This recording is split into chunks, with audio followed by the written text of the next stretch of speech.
is Lot in the Bible? Lot was the grandson of Terah, son of Haran, and nephew of Abraham. He was likely born in Ur of the Chaldeans. Lot's father, Haran, died unexpectedly, and so Lot was taken in by the rest of the family.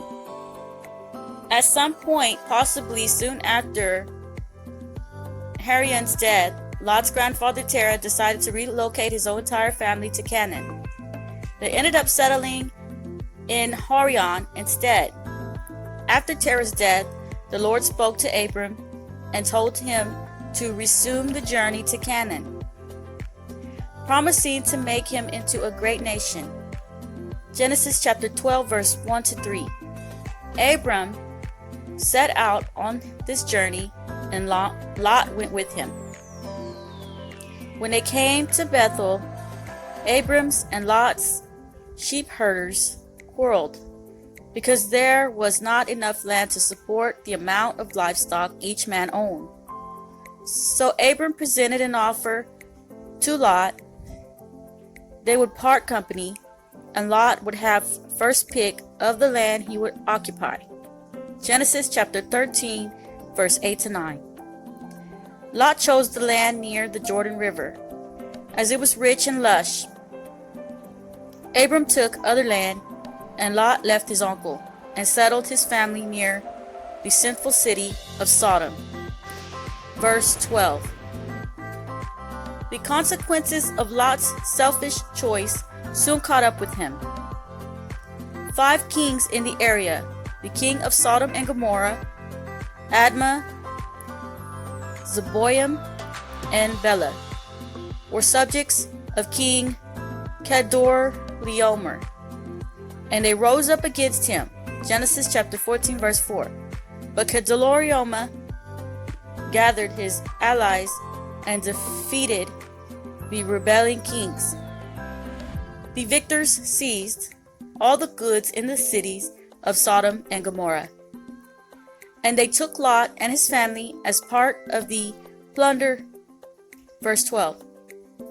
When Abram heard of this, he and his fighting men attacked Kedorlaomer's army at night and won. He received Lot and his family, as well as all the goods the army had taken from Sodom and Gomorrah. Verse 16. Afterward, Lot returned to Sodom. But Lot's hardship did not end there.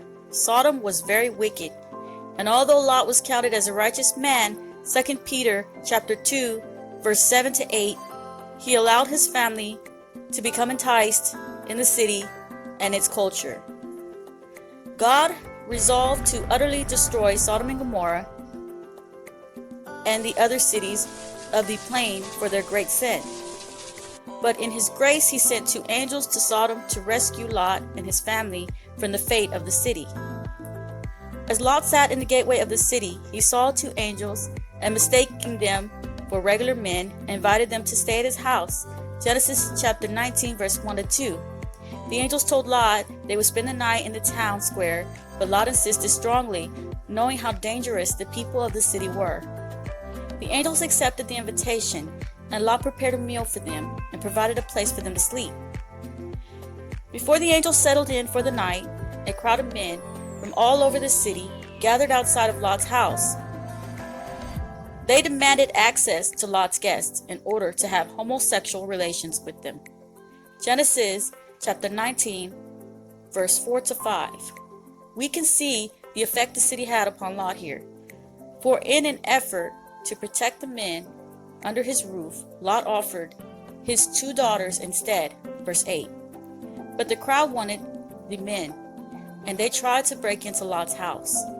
The 2 angels quickly pulled Lot inside, shut the door, and struck the men outside with blindness.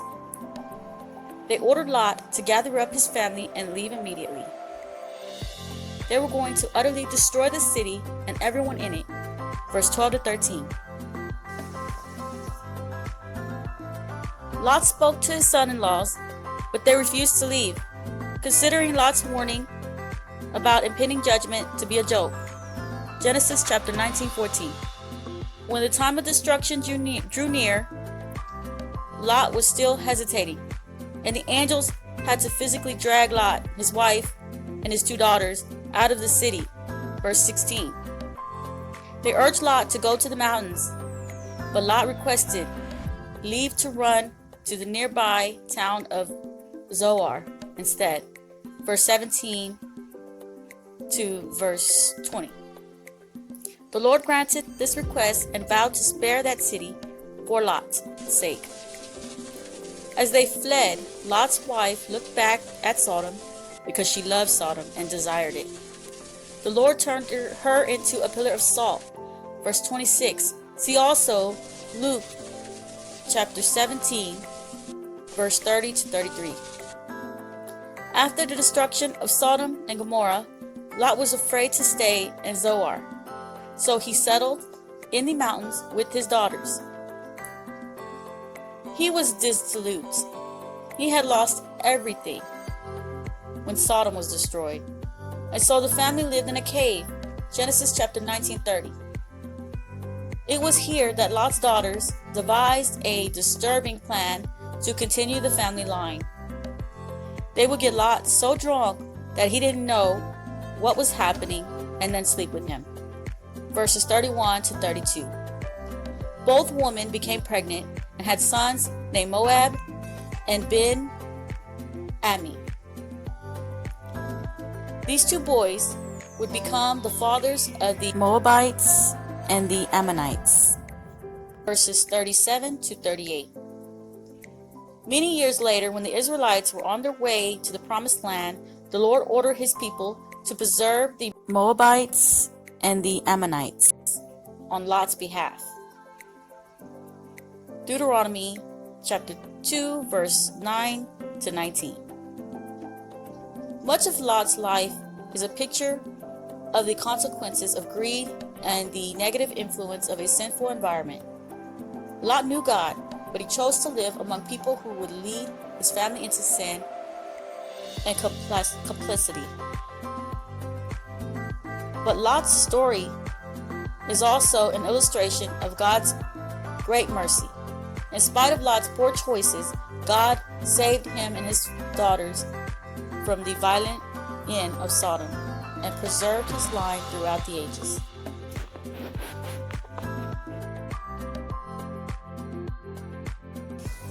God declares the end from the beginning. Isaiah 46, 9 to 10. Remember the former things of old, for I am God, and there is none else. I am God, and there is none like me, declaring the end from the beginning, and from ancient times the things that are not yet done, saying, my counsel shall stand, and I will do all my pleasure. Luke 17, verse 28. Likewise also as it was in the days of Lot, they did eat, they drank, they bought, they sold, they planted, they builded. But the same day that Lot went out of Sodom, it rained fire and brimstone from heaven, and destroyed them all. Even thus shall it be in the day when the Son of Man is revealed. In that day, he which shall be on the housetop, and his stuff in the house, let him not come down to take it away. And he that is in the field, let him likewise not return back. Remember Lot's wife? Whosoever shall seek to save his life shall lose it, and whosoever shall lose his life shall preserve it. The story of Lot is in the Old Testament, and in the New Testament, Jesus reminds us by saying, remember Lot's wife, and he compares the day of the Lord as in the days of Lot.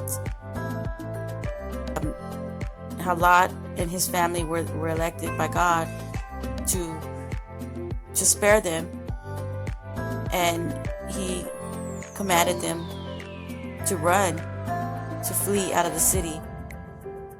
And Lot's wife, she desired Sodom.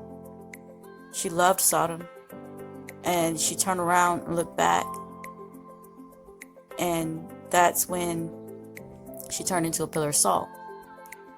And basically what I think that means is that she turned to ashes. Jesus is warning us not to desire this world.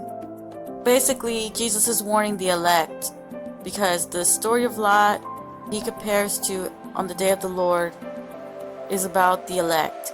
And Babylon will fall and burn to the ground. So God is asking his people to come out of her. Revelation chapter 18 verse 4.